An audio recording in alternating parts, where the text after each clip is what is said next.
আপু ওকে একটা কোশ্চেন করতে চাই। জি ভাইয়া, শেয়ার করতে পারেন। কোশ্চেনটা হচ্ছে, আপু আপনাকে একটা প্রশ্ন করতে চাই, উত্তরটা কি?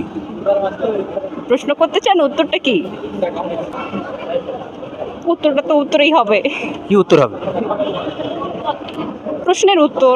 আমি জানতে চাই, আমি আপনাকে কাছে একটা প্রশ্ন করতে চাই, সেই প্রশ্নের উত্তরটা কি? কি?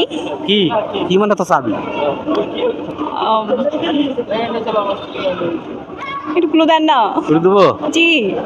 আমি জানতে চাচ্ছি উত্তরটা কি, বলে দেন উত্তরটা কি। কি তো? আপু আমি আপনাকে একটা প্রশ্ন করতে চাই, জানতে চাই প্রশ্নটার উত্তরটা কি। ভাইয়া গাধার মতো কোশ্চেন করে উত্তর দিব কি? এটা কোনো কথা হলো আপু? আমি কি গাধার মতো প্রশ্ন করেছি? কি ভাইয়া? কেমন করে? এই তো আমি তো জানি না, আপনার কাছে আমি জানতে চাই, একটা প্রশ্ন করবো, তার উত্তরটা কি। আপনি তো কি বলতেছেন, উত্তরটা তো বলে দিচ্ছেন। আচ্ছা আপু পাচ্ছে না দর্শক, সঠিক উত্তর কি হবে কমেন্টে জানিয়ে দিবেন।